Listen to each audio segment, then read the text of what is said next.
Have you ever looked up at the sky at night and seen something you just couldn't explain? Like a light moving strangely. Or maybe, just maybe, you thought you saw something. Blurry, fast, gone before you could really focus. Yeah, exactly. It's that feeling, isn't it? That little itch of curiosity, Yeah. wondering if there's something truly unknown out there. Absolutely. And that kind of mystery is exactly what we're getting into today here on Cool, Weird, and Possible. Right. We've got this pile of source material articles, reports, notes, historical accounts, all centered on alleged alien encounters and UAPs, unidentified anomalous phenomena. And our job really is to sift through it, pull out the key details from these sources, and see what picture they paint, especially looking at the kinds of reports and, well, buzz that happened in 2024. And the sources suggest that to really get 2024, we need a bit of background. So we'll touch on some of the really famous historical cases mentioned in the material, too, the ones that sort of set the stage. Yeah, because it feels like interest in UAP has been ticking up for a while, but 2024, according to these sources, was just full of reported sightings and these viral stories popping up everywhere online. Even while official groups, AARO, NASA, keep saying they haven't found proof of anything extraterrestrial yet in the data they've looked at. Right. But the public fascination, the reports themselves, they just keep coming.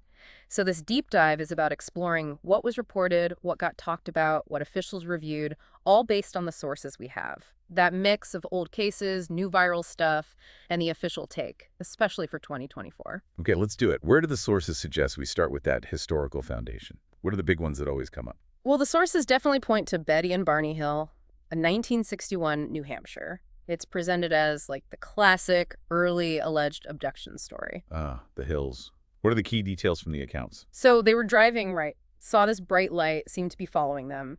Then the big thing, missing time. Hours just gone. They couldn't remember what happened. And there was physical evidence, too. Yeah, the sources mentioned their clothes were dirty, torn, their watches had stopped. But the really bombshell stuff came later, reportedly under regression therapy. That's where the abduction memories came from. Exactly. They recalled being taken onto a craft, examined, even probed by these non-human figures. And it's interesting, Project Blue Book, the old Air Force UFO project, they actually looked into the initial sighting. Wow. Okay, that definitely cast a long shadow. Hmm. What's another cornerstone case the sources highlight? Rendlesham Forest, UK, 1980. Rendlesham, yeah. The big deal there, according to the sources, was the witnesses. These weren't just random folks. They were U.S. military personnel. Highly credible, right? What did they report seeing? Strange lights initially, then descriptions of a glowing object, and later the specific triangular craft. The sources mentioned dimensions about 6 feet long, 9 feet wide, red light on top, blue underneath, kind of a yellow haze. And like the hills, was there physical evidence mentioned? Yes, that's key. The sources talk about reported scorch marks, depressions in the ground where this thing was supposedly seen.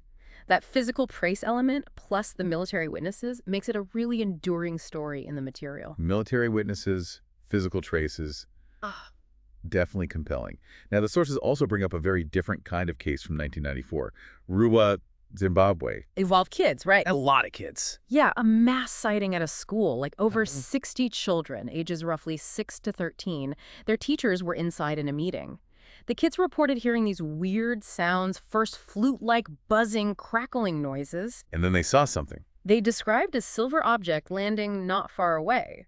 But the most stunning part, emphasized in the sources, is their consistent description of two small beings, maybe 4 feet tall. What did they look like, according to the kids? Incredibly specific details. Big heads, no real nose or mouth visible, long black hair, pale faces. One source said they looked like plastic and wearing dark, tight suits. And the consistency across dozens of kids interviewed separately is remarkable. That is remarkable. And wasn't there something about a message? Yeah, one detail that stands out in the accounts is one child believed they received a telepathic message. Something about humans damaging the planet, the world ending if we don't change. It's that combination, mass sighting, consistent details, the message that makes it so potent in these discussions. Okay, one more historical one before we hit 2024. Chicago, O'Hare Airport, 2006. What's the story there from the sources? Another mass sighting, this time by professionals, United Airlines ground crew, pilots, managers, at least a dozen witnesses, the sources say. And they saw. A metallic, saucer-shaped craft just hovering silently over one of the gates for about 5 minutes, they said. Then it just shot straight up into the clouds at, quote, breakneck speed. Hovering silently, breakneck speed. Mhm. But the strangest part, according to the sources, Yeah, the real kicker, it didn't show up on radar. Seen by multiple trained observers, allegedly filmed even, but invisible to radar systems. and the official explanation, The FAA apparently chalked it up to a weather phenomenon. right? A silent, metallic, hovering, hyperfast weather phenomenon that radar can't see. Got it. Okay, so these historical cases definitely set a strange and complex stage. Let's jump to 2024. The sources seem to indicate the conversation changed, maybe got amplified. Yeah, amplified is a good word. The sources really point to social media taking the wheel in 2024, driving the narrative, spreading stories like wildfire. Yeah. And a running theme in a lot of the alleged footage discussed, it's just blurry. Oh, yeah. The eternal question. Why is alien footage always so bad? Is it like a rule? They have to use old flip phones. Well, the sources offer a couple of thoughts. One is that maybe the low evidence bar helps things go viral. The blurriness leaves room for your imagination to fill in the gaps, you know? Lets you see what you want to see. Kind of. And it makes judging specifics really hard, like size or speed, which ties into some of the big viral things the sources mentioned from early 2024. Okay, like what blew up early last year? The Miami Mall incident, Yeah. January 2024, that was everywhere online for a bit. Right, I remember that. Didn't it start with something totally normal? Exactly. It started with a real event, teenagers fighting, someone set off fireworks, people thought it was gunfire. Huge police response, understandably. But then the story changed online. Oh, yeah. Almost instantly. A rumor started one, source notes. It began on a pretty small account saying the cops weren't there for a fight. They were there because tall aliens were wandering around the mall. Tall aliens, Yeah. seriously, at the mall. Seriously. And it spiraled fast, claims of a cover-up, the airport being shut down, power outages, all sorts of stuff. Was any of it true? No. The sources are clear. Miami PD came out and flatly denied it, even make fun of the rumors. They confirmed it was just the fight, and the only evidence, one super blurry video of something, maybe people running. So a social media frenzy built on basically nothing. Wow. And didn't another similar story pop up right after from Brazil? Isle de Mil? Yeah, almost back-to-back in January 2024, another viral hit mentioned in the sources. This time, footage from a hillside, again, blurry figures. But these were described as unusually tall and moving really fast. And the person filming said the area was hard to get to. Right, adding to the mystery. It sparked a huge online reaction too, jokes, speculation, the whole 9 yards. But, like Miami, didn't a more mundane explanation surface later in the sources? It did. Reports came out later saying an Italian basketball player claimed it was him and his friends. Just hiking. Tall guys, yeah, but just hiking. The local government even reportedly leaned into it for tourism. Okay, so two huge viral alien stories, early 2024, both blurry, both apparently explained away. But the sources link these to a specific trend people were talking about. Yeah, the tall aliens thing. The sources identify this as a recurring theme in early 2024 discussions online. Like we said, the blurriness makes it easy to imagine things are huge or, well, tall. And it taps into existing ideas. Exactly. The sources mention connections people made to pop culture figures like the engineers in Prometheus or Slender Man from online lore. Tall, slender, kind of creepy figures. The sources mentioned something else, a connection to spirituality. Spirituality, what's that about? It's this fascinating idea highlighted in the sources, how these alleged alien sightings are getting tangled up with spiritual or even religious beliefs online. People were apparently linking these tall aliens to interpretations of figures like the Nephilim from the Bible. Nephilim, like giants or fallen angels. Yeah, it depends on the interpretation. But the sources describe this conspirituality as the sort of melting pot. Aliens, ghosts, fairies, God, angels, it all gets mixed together, often spread through platforms like TikTok. It's like a personalized pick and mix of the paranormal and spiritual. Huh. Blurry figures becoming biblical giants online. That definitely shows how Yeah. these things evolve. But 2024 wasn't just viral social media stuff, right? The sources also mention more official concerns, like those drone swarms. Right.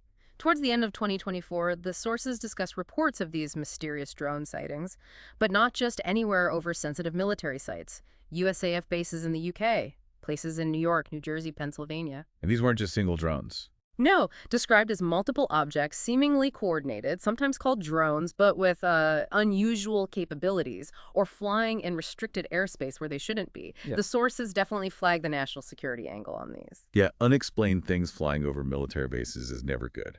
So that's a different kind of UAP mystery. Huh. What about the official government bodies? AARO. What did the sources say about their 2024 findings? Well, AARO, that's the Pentagon's UAP office, put out a big historical review report in March 2024. And the main takeaway, as reported in the sources, was pretty clear. After looking back through decades of records, they found no verifiable evidence of anything extraterrestrial, no crashed alien ships, no government cover-ups of ET tech. So official stance, Yeah. nothing alien confirmed. Their stated job is mostly identifying potential threats and figuring out that most sightings are just, planes, drones, balloons, weather stuff, misidentified. Okay. But the sources mentioned a later AARO report, too, from November 2024. Did that change anything? It added nuance.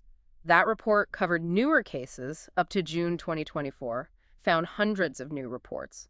Most still need investigation or are likely mundane. But the sources highlight that this report also mentioned 21 cases from a previous period that ARO itself classifies as truly anomalous, unexplained. Truly anomalous. So even the official body admits some things are genuinely mysterious based on their data. Exactly. While they're not saying it's aliens, they are acknowledging, according to the sources, that a small number of historical cases just don't fit conventional explanations with the data they have. That's a really important distinction. Did the sources mention any specific cases ARO highlighted as unresolved? Yeah, there was a discussion reported about footage from the Middle East in 2024. Official military footage, thermal imaging, seems to show a physical object. And ARO knows what it is. Well, their assessment, per the sources, was cautious. They couldn't be sure if it was a real object or just a sensor glitch because they lacked other data to confirm.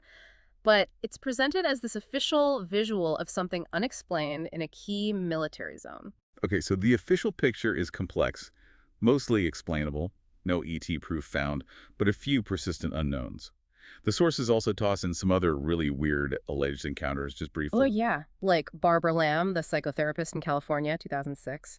Her account, detailed in the sources, involves seeing a reptilian figure, piercing yellow eyes, recalled under regression therapy. Then it just vanished. A reptilian. Okay, that's out there. Definitely high strangeness. Then there's the much older Maury Island incident, 1947. Boat sighting, craft crashing, hot debris falling, injuring someone, killing a dog. Sounds dramatic. What's the unique angle there? The sources highlight the alleged appearance of a man in black afterwards, warning the main witness to keep quiet. And they claim this incident was the inspiration for the whole Men in Black movie idea. Whoa, a potential real origin for the MIB. That's wild. And one more, Richard French. Yeah, he was an officer involved with Project Blue Book back in the day. But later, in 2013, he testified, the sources note this, that he personally saw 2 UFOs crash in the 50s off Newfoundland and saw beings trying to fix them. He even claimed Roswell was actually 2 crashes. So a guy from the inside, whose job was partly debunking, says he saw the real thing. That definitely complicates the historical narrative presented in the sources. It absolutely does. Adds another layer of Yeah. weirdness. Okay, so looking at this whole spectrum, the foundational stories, the 2024 viral stuff, the drone swarms, the official reports with their caveats, these bizarre one-offs, it really brings us back to that question the sources seem to circle. Why do we care so much? Why does this stuff grab us? Even the blurry or debunked stories. The sources suggest a few things.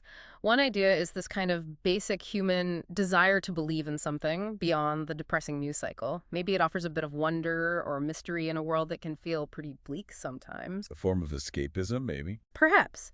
Or just tapping into that fundamental curiosity about the unknown. And social media, as the sources show, with the 2024 stuff, just pours gasoline on that fire. Stories spread instantly, globally. The sources also mentioned citing hotspots, right?